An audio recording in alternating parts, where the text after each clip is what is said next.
And with that, Joel, thank you so much for joining us this morning. We're going to, Lloyd and I are going to turn off our cameras, go on mute for now, and hand it over to you. Okay, well, good morning. Good morning, everybody.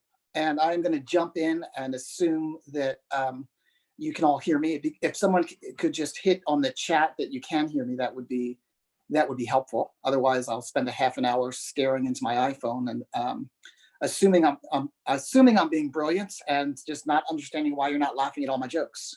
I want to lots of responses. Thank you. I want to Chris, Lloyd, thank you for putting this on. I think it's incredibly important in these challenging times that we do come together. We find ways of making connection, learning from each other, staying grounded in the work that we all do together, and realizing that the best way forward is, as the governor keeps speaking about, is coming together as Washingtonians to protect ourselves today and then plan for our future tomorrow. This is certainly not the way that I think any of you had expected to be coming together as a community. Ironically, I shared with Chris that although this is my 8th year on the job, and I think I've made every one of your conferences, this year was going to be the one year that I was not able to leave Olympia to come to Wenatchee for the conference because we have a big family event on Saturday. And I was feeling guilty about that. And then all this happened. And so I am not leaving Olympia. I do not have a big family event, and I do get a chance to join with you and share a little bit about what's happening in the state. I think my discussion today will obviously be very different than what we would have been typically talking about. So each year I like to come to the conference, share with you the things that we've been doing at Labor and Industries, our commitment to partnership with you, answer your questions, engage in some dialogue about things that are important to us, hear about things that are important to you. And every year I walk away learning something new and recommitting myself to figuring out how we can work together to serve injured workers. What I thought I would do this year is sort of paint a picture of current state as I know it, in terms of what's happening in the state, walk through some of the things that Labor and Industries is doing, and then hopefully leave some time for some back and forth dialogue. So I will share probably less about workers' comp and self-insurance specifically, and more about sort of this state overall. So a couple of things to focus on. The first is, over the last week or so, the governor has announced his plan to reopen Washington. It is a strategy that's really based upon being driven by data, recognizing and understanding that the best way to reopen is to ensure that we as a state are prepared to reopen, and that we have the infrastructure and systems and structures in place to be able to support each other in these really trying and challenging times. So the plan is premised upon looking at data and looking at our readiness, things like our capacity to test, our capacity to identify individuals who are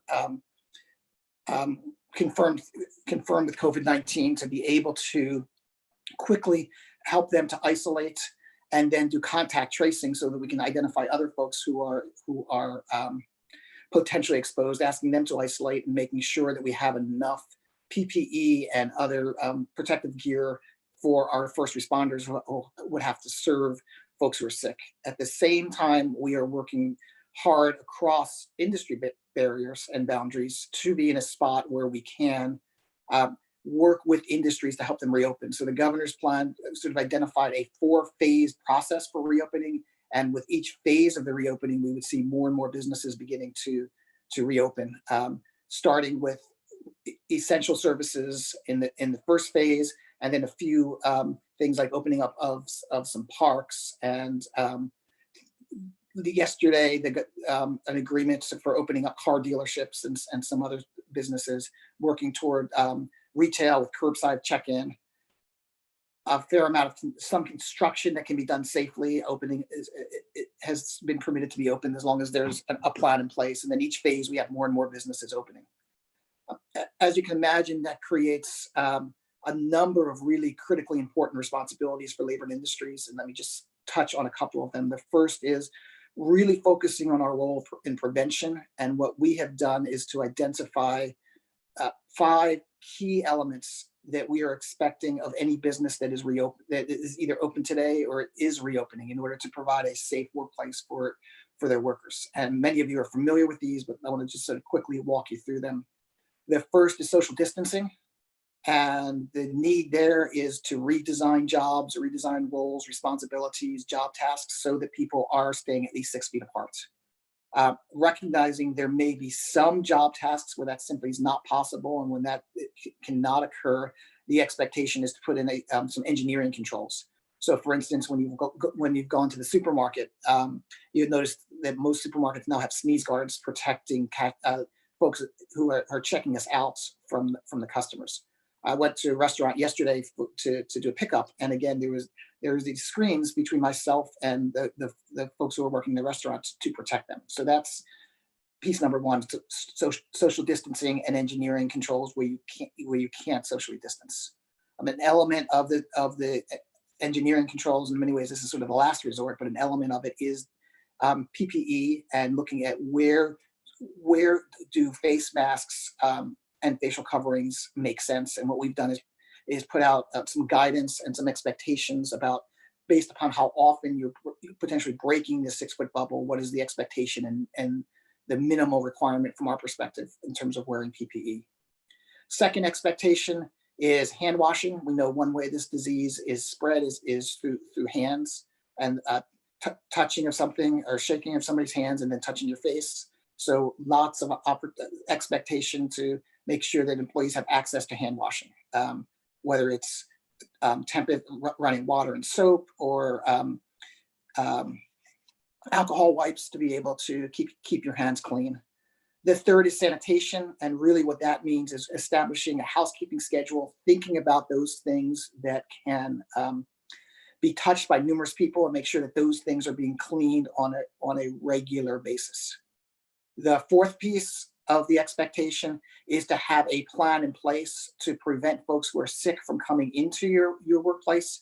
If someone is sick, asking them to leave so that they're not potentially exposing others, and then having a strategy in place to deep clean where a worker who was sick came in contact, again, to protect your workforce. And then the fifth piece, so we have social distancing, we have hand washing, we have what we're describing as sanitation.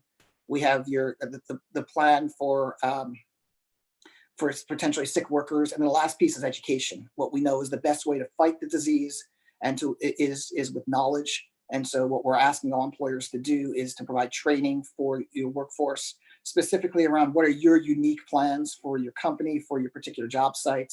What should a worker do if they're feeling safe or uncomfortable? Where can they share ideas? And then even some basic hygiene training, reminding people about the importance of when you wash your hands to wash for 20 seconds, the importance of how to covering your nose and your mouth when you sneeze. Things that seem basic, but we think it's critically important that we reinforce that as much as possible. So those are the 5 things that we're asking all employers who are opening to be paying attention to. And then we're sort of taking those 5 general concepts and working with the Department of Commerce as they work with various industries to take those ideas and apply them specifically to their particular unique sets of workplaces. So what we know is the hazards and the risks at a construction site are going to be different than a farm, are going to be different than a retail establishment, are going to be different than workers at a golf course. And so when you sort of combine that all together, you take those 5 principles and apply them to specific lessons specifically for that work site. And so we've seen a number of these industry guidance pieces come out. We have a 30-point agreement in construction about the things that need to happen. L&I has produced some expectations for agriculture. Again, golf courses. I mentioned yesterday that we saw car dealerships coming out. I think in the next few days, we'll probably see things, everything from dog walkers to landscapers are likely to come out, as well as bigger industries like manufacturing and retail. So that's on the safety side. For all of us on the workers' comp side, we have been accepting workers' comp claims. We have certainly got a number of those claims in. Overall, when I combine the data, looking at both self-insured and state funds, we've received over 1,000 claims. Interestingly, what I would say is we're at a space now where close to 80% of the claims have been accepted. Of those accepted claims, more than half of the claims that have been accepted have already been closed. Of those that haven't been accepted yet, there's the back and forth review using the criteria that we have about whether a claim is work related or not. And I know you all are doing the same, and we're looking at those as well.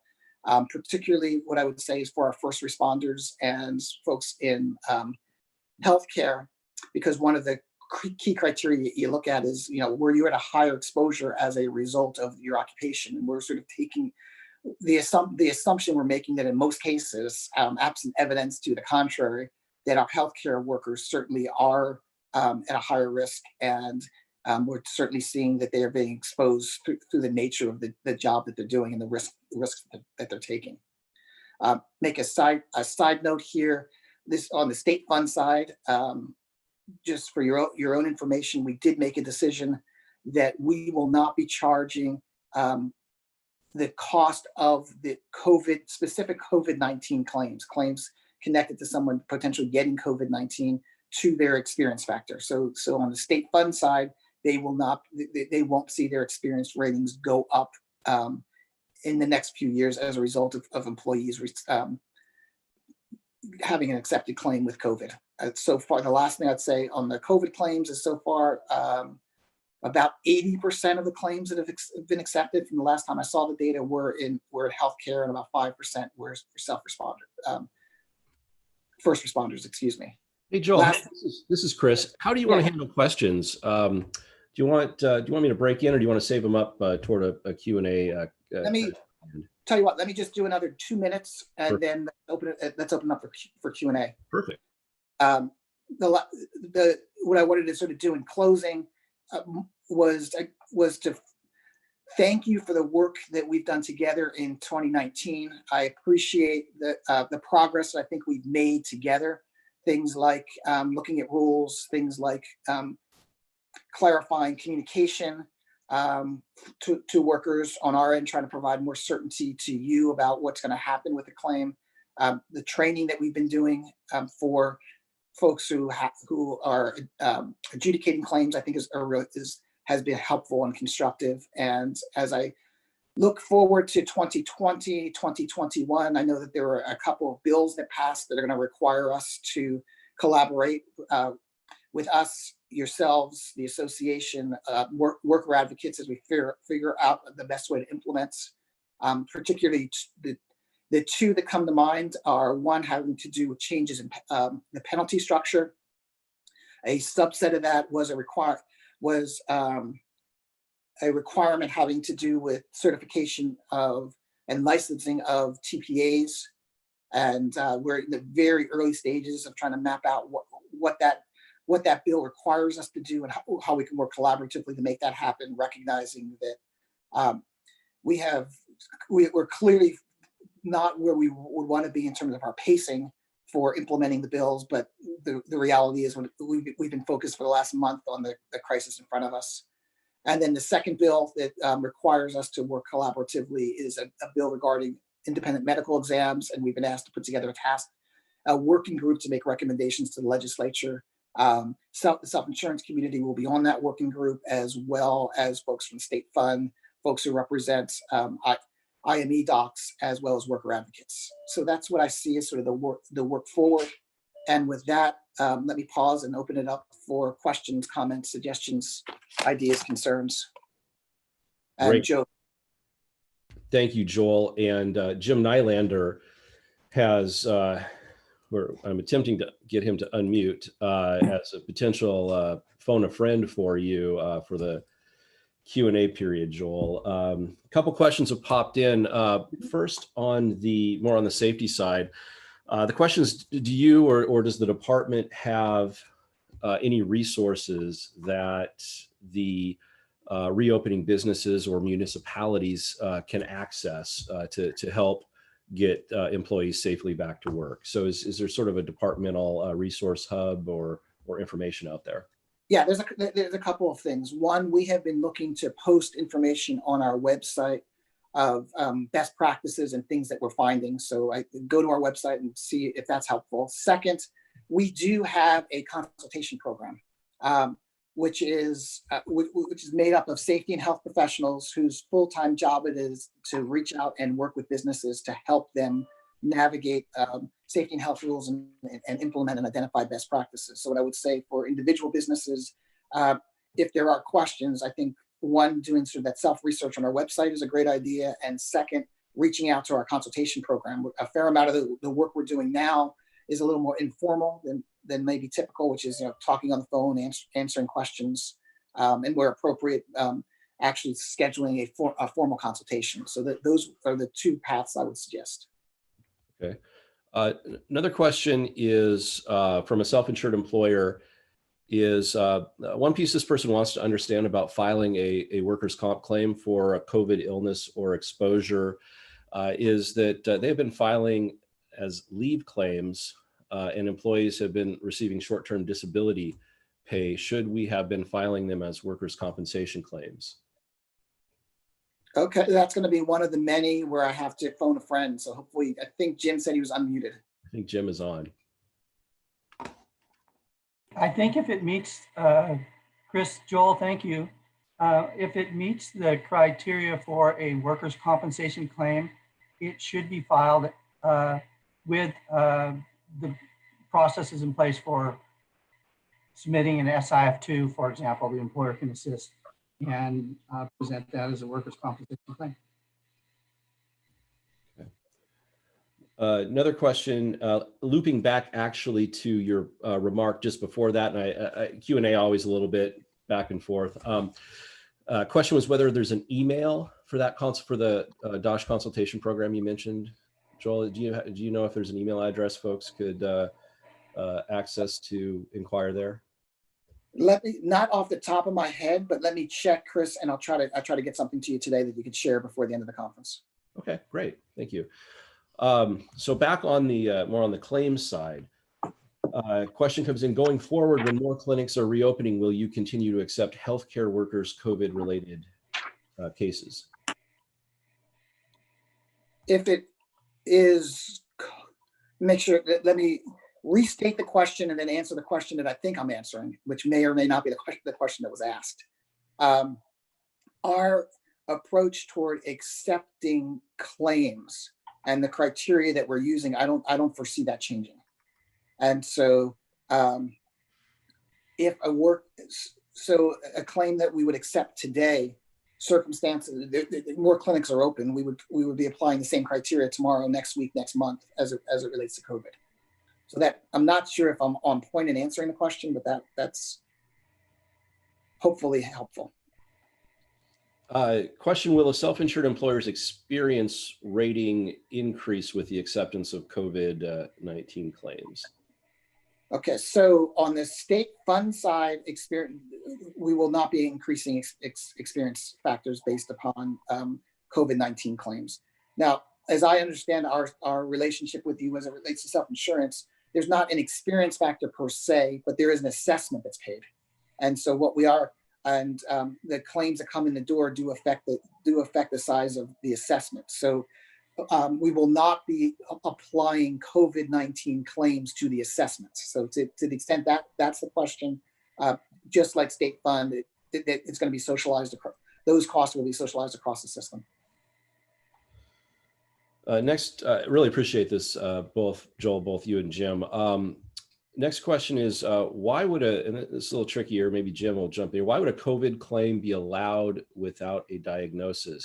Time loss is paid provisionally on claims that aren't allowed all the time. It's a dangerous precedent to allow claims without a diagnosis. Yeah, first, our policy is really specific to COVID-19, and the policy in terms of paying time loss, how a person is directed to self-quarantine or isolate is unique to COVID-19. And the idea there was to speed the relief when that worker, through no choice of their own, needed to be isolated and not be able to come to work. And so the policy is aimed at, regardless of whether they contract the disease or not, and it's during the quarantine period, that we would pay those workers the time loss, even if they're not diagnosed with the disease. So at the high, and just let me just piggyback on Jim on what you were saying. So at a high level, the decision that we made is coverage would start at the quarantine point, whether or not you wound up actually being diagnosed positively with the disease or not. And the two rationales went into that in terms of the why. Rationale number one is what Jim was describing, is sort of providing a greater degree of support and clarity to workers in these really challenging times. And then second was looking to remove as many barriers as we possibly could to workers choosing to quarantine. So ideally, time loss wouldn't even come into effect, because an employer would be able to keep that worker on the payroll for that 2-week period, realizing that may not always have been an option. We wanted to be in a place where a worker had assurance that they would have some funds coming in the door, which could make a difference for some workers about whether they would choose to quarantine or remain in a workplace exposed and putting themselves and fellow workers at a greater degree of risk. So that's the why behind it. And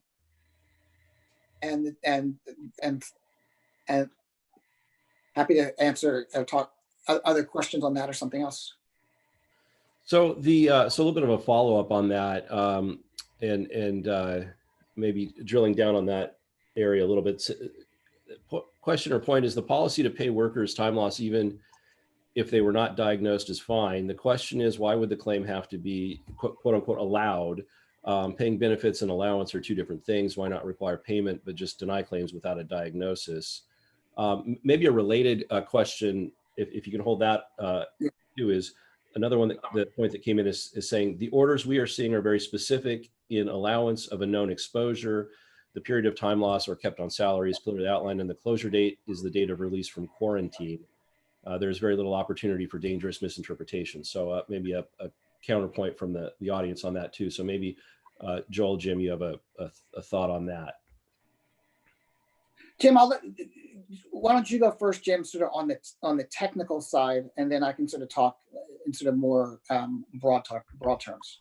Yeah, thanks, Joel. Yeah,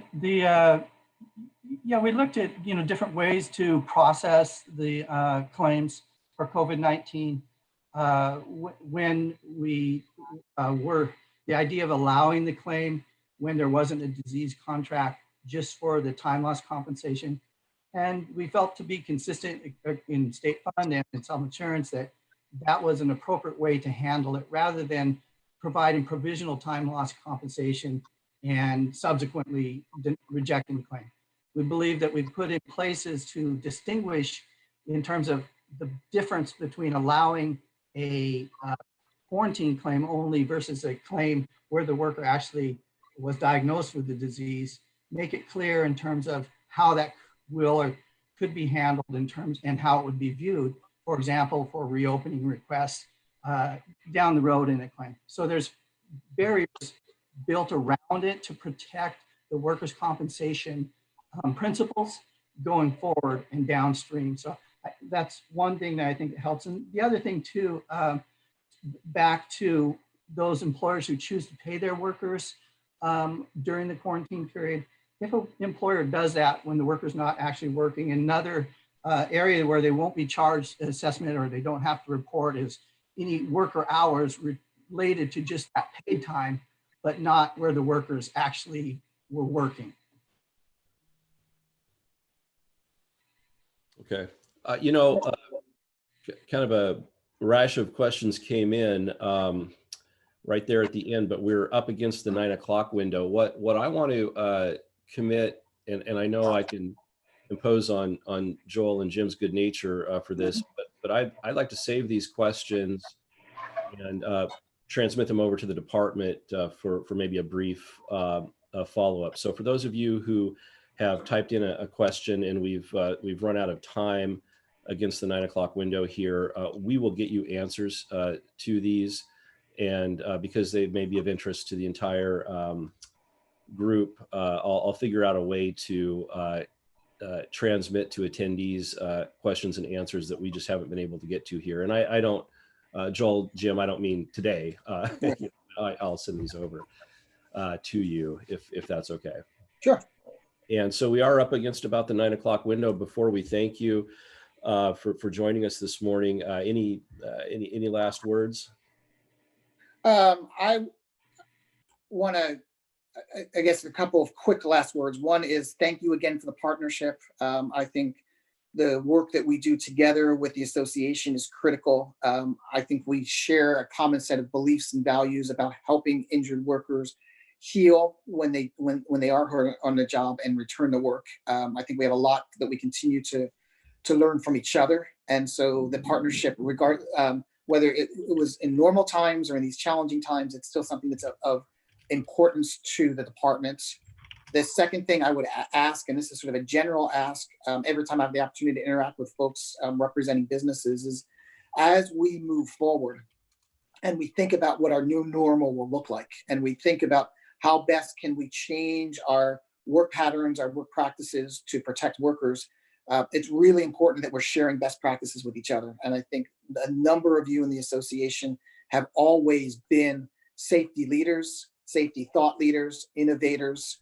And my ask of you is, as you're solving the problems that you have in the companies that you work in as TPAs, as you learn what some of your clients are doing, please find every opportunity to share it with others, because the best way we're going to get this economy back to where we want it to be is for all workplaces to be safe and for all of us to be able to feel safe leaving our homes. And I think that this is not something government can do alone. It's not something business can do alone. It's not something that workers can do alone. I think we have a common goal, a common responsibility. And the more we're just sharing with each other, the safer we're going to be 3 weeks from now, a month from now, 6 months from now. So that's my ask of you, and our commitment from our end is that we'll be sharing and being as transparent as we can be with you.